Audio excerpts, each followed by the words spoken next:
There's no way I'm going to pass this exam. I don't even want to show up. I was so uncomfortable at that party. It was hard for me to breathe and I got all sweaty. I had to leave. I won't go to sleep or leave the house unless I've made sure the stove is off and the doors are locked. Sometimes I do this 3 or 4 times. I have to get to the airport 5 hours early. You just never know what might happen.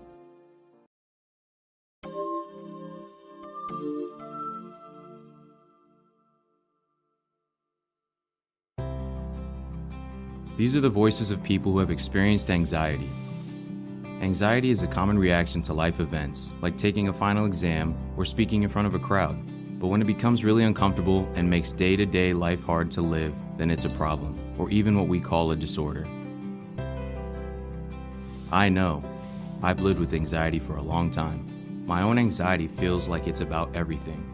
I worry about so many things in so many ways, and it impacts my life big time. I stress about things that are about to happen or might happen, and it means I can't really focus on where I am or who I'm with.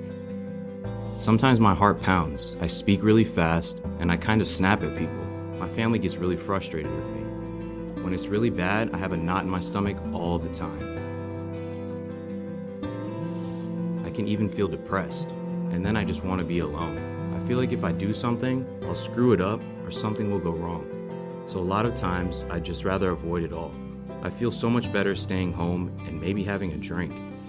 Turns out, anxiety is a very common mental health symptom. It can be the main sign of generalized anxiety disorder, which I have, or social anxiety disorder, which is when people have a fear of being in public or meeting new people.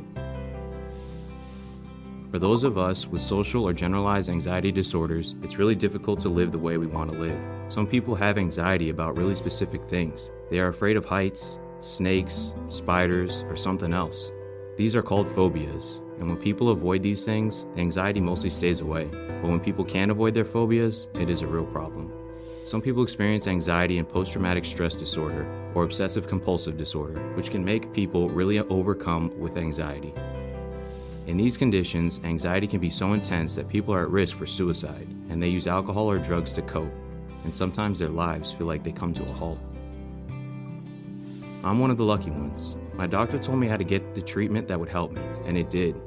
I understand now what my anxiety feels like, when it happens, and what I can do about it. I learned some great coping skills, and even just naming it keeps it in perspective. Sometimes my anxiety can still get pretty big, but it doesn't seem to last quite as long as it used to. My anxiety was treatable. For most people, this is true. You can get your life back to where you want it to be. I know. I've got mine back.